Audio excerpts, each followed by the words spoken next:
एक राजा ने अपनी रानी को बहुत ही सुंदर सा हार गिफ्ट में दिया जो बहुत ही कीमती था। रानी हर वक्त उस हार को पहन के रहती थी। एक बार रानी अपनी सखियों के साथ में तालाब में नहाने के लिए गई। जब वह नहाने के लिए जा रही थी तो उसने वह हार उतार करके वहां पे किनारे पे रख दिया। लेकिन जब रानी और उसकी सखियां नहा के वापस आई तब उन्होंने देखा कि हार वहां पर नहीं था। ये देख के रानी ने बोला कि मेरा हार चोरी हो गया है। सभी सखियां भयभीत हो गई कि आखिर हार कहाँ गया। अब तो रानी अवश्य ही दंड दे देगी। सभी उस हार को ढूंढने लगे परंतु हार कहीं नहीं मिला।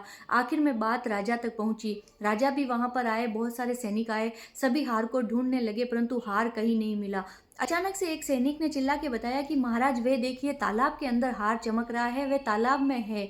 तो एक सैनिक उसको लेने के लिए आगे बढ़ा किंतु हार पकड़ में नहीं आ रहा था। हार उस जगह दिख रहा था परंतु जैसे ही पास में जाते तब वह हार गायब हो जाता। वापस आते वापस हार वहीं पे दिखाई देने लगता। ऐसा कई बार हुआ, बहुत से सैनिक गए परंतु हार नहीं मिला। राजा और सभी लोग परेशान हो उठे। तभी अचानक से उधर से एक साधु और उसका शिष्य गुजर रहे थे। साधु ने वहां पूछा कि यहाँ इतनी भीड़ क्यों लगी हुई है।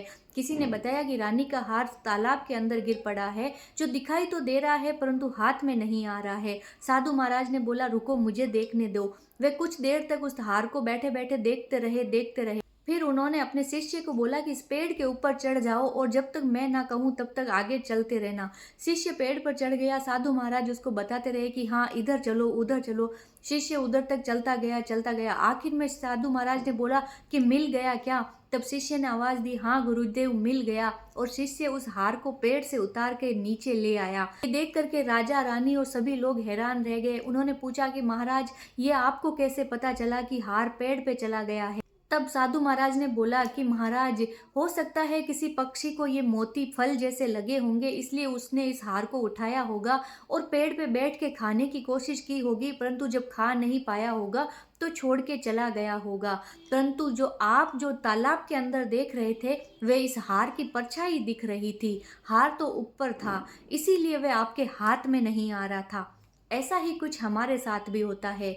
हम अपने सुख को सारी दुनिया में ढूंढते फिरते हैं, दूसरे लोगों में ढूंढते फिरते हैं, परंतु ऐसा नहीं है। सुख हमारे भीतर छुपा हुआ है। तरह जब तक हम खुद से खुश नहीं होंगे, हम स्वयं खुश नहीं होंगे, तब तक हमें कोई भी खुशी नहीं मिल सकती। इसलिए इस बाहरी जगत की दुनिया के अंदर खुशियां ढूंढना छोड़ करके यदि हम अपने परमात्मा और आत्मा में खुशी ढूंढने का प्रारंभ करेंगे तो अवश्य ही हमारा जीवन सुखी होगा।